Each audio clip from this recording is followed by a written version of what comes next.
I loved your tweet about Tim Scott. Um, Ugh. Why? Why do you plague me so? I'm sorry. I'm sorry. I'm I pushing your love you buttons. for a moment. I'm riling you up. Yeah. Okay, now back to domestic American There we politics. go. Yeah. Tim Scott, you Yeah. read the tweet.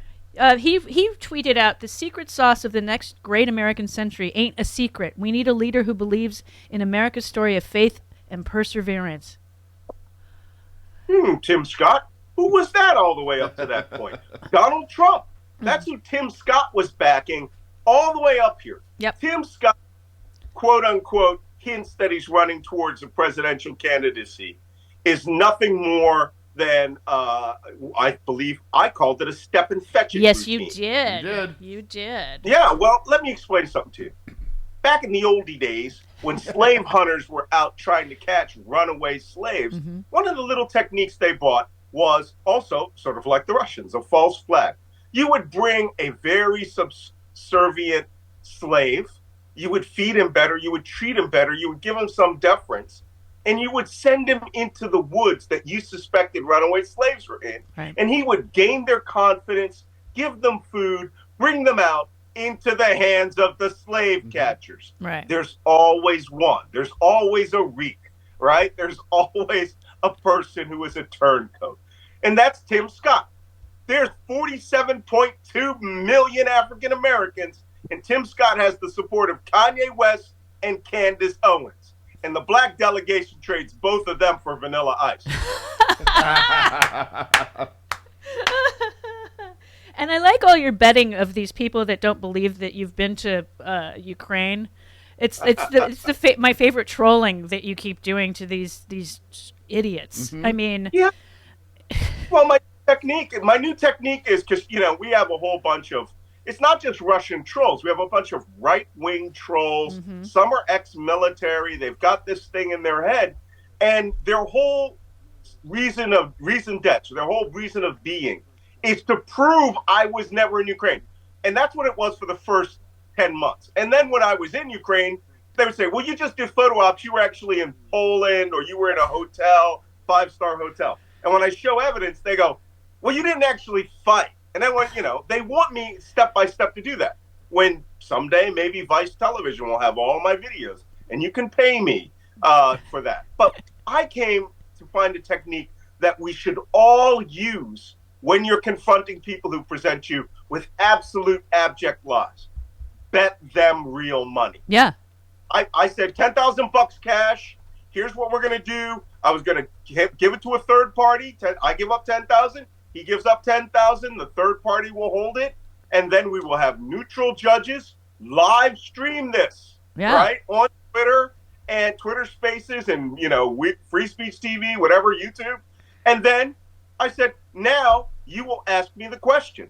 And I'll say, well, you weren't in combat in Ukraine. And I'll go, waha, here's the full-length video of me behind Russian lines, blah, blah, blah. Right. I'm not releasing that until I see real money, because their $10,000 is going to go back to fund my Ukrainian army battalion. Amen. So if you suckers want to step up to that, step up.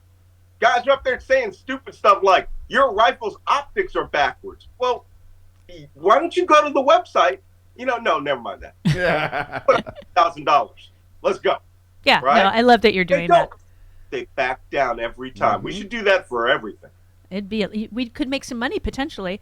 And I loved your tweet at Elon. Seek help and the voices in your head that urged you to burn $44 billion of Saudi and Tesla cash to post this silly, I can't say that word, might stop. Then again, maybe crashing the Twitter plane was always the plan for you. I think you're right. He's just I don't think it'll be a viable platform by the end of the year. It started hiccuping this week. Yeah. Oh, yeah. Serious hiccups. I'm preparing. That's why I'm at malcolmnance.substack.com, right? There you go. And, because another thing I learned, I was at the Tucson Festival of Books this week, and I found that people really want to hear from me more than 30-second blurbs. Yeah. I mean, Right. Stephanie, so many people, and shout out to all you Steph heads I met in Tucson. They were up, I love you, I'm on Stephanie Miller. These people were my age or older, in Right. mid-60s, 70s. And I was like, wow, she's got a big following. Yeah. But you know what? They want to hear the truth. They want to hear the alternative to the crazy out there.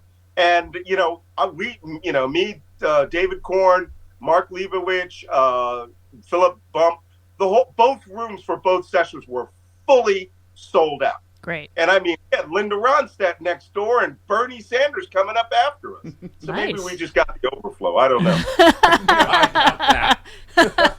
I doubt that as well. Well, we have some great listeners in Tucson, thanks to our we had an affiliate there for quite a long time.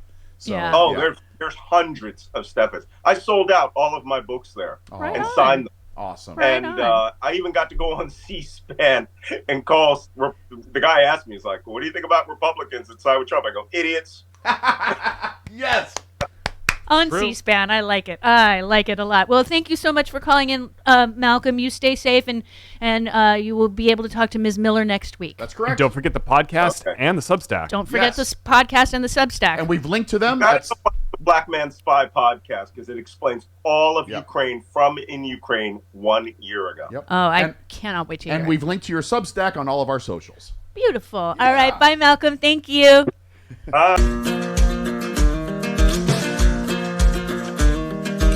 Today in the Organic Kitchen, I'm going to show you a delicious way to make pizza in a pan.